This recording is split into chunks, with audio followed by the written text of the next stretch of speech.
Hi there. I just wanted to stop and do a really quick video blog because I've had a fairly extraordinary day with my hyperbaric oxygen therapy today. So today has been one of those days that has been the very best of days and the very worst of days, and anyone battling chronic illness will know what I mean by that. So today I had the absolute privilege of doing a live online webinar on chronic illness for my work, which I love. It is my absolute passion. I love teaching and sharing and speaking.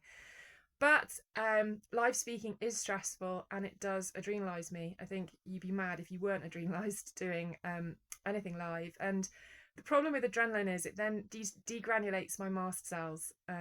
My mast cells, because I suffer with MCAS, get triggered by all sorts of things, and stress and adrenaline is one of them. So I did the talk and I had a great time, and I was really chuffed that I managed it, particularly because with the illnesses I'm battling, I can struggle with cognitive struggles. So, trying to speak or do a webinar for an hour is a real challenge, but I got through it and it went really well. But I finished it really adrenalized, which then caused a mast cell degranulation. And I didn't realize I was degranulating until about an hour and a half after my talk. I thought I'd take my horse for a little ride up through the farm. I got about halfway up through the farm and all of a sudden I had a postural orthostatic tachycardia attack, and essentially my mast cells had degranulated, which had caused my pulse to go up, my blood pressure to drop, and I felt incredibly unwell. So I'm sitting on a fairly big horse, suddenly feeling unbelievably sweaty and nauseous and faint. I thought I was going to black out. My horse, bless him, looked after me, got me back to the farm. I managed to get untacked and get home.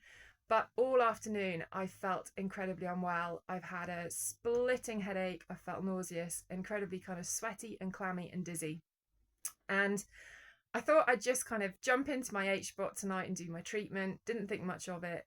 But after about 10 minutes in there, I actually started to just feel really well again. It's like my body rebalanced and my heart rate went down, and the dizziness left and the headache left. And I felt so good. I actually didn't want to get out. I actually did an extra half hour in there and just rested in there and just enjoyed the kind of restoring my body. And I'm just blown away that it's helped me so much. So last time I did a webinar and got in this pickle, it took me about 2 weeks to recover. But I've done my hyperbaric tonight and I feel much better. I've got up, I've been up and down the stairs, I've been sorting the pets out, and I've just come to bed and I'm feeling well, which is absolutely extraordinary. I really didn't expect that. So I'm super excited about this and just wanted to share it. The other thing I would just say is actually over this last week, I have noticed a huge difference and a massive decrease in inflammation still. It is having a massive effect. I mean, my fingers, they look pretty normal, a little bit large in my knuckles, but those joints are so much less swollen than they were before I started treatment. I think I've done 25 hours in total in there now, and I'm doing 90 minutes twice a day, and the benefits are massive. And bearing in mind, I was told not to expect any real benefits for 12 weeks. I'm not even 2 weeks in, and seeing extraordinary blessing from having this chamber in my home. So I just wanted to share this excited update. It seems that it calms mast cells, stills POTS attacks, as well as helping with the chronic late stage Lyme. So this is better than I could ever have imagined, and I'm remaining even more excited and hopeful to see what happens over time. So yeah, I'll give you another update when I've got something more to share. But thank you for listening, and I hope these videos are really blessing you as you go through them. Thanks.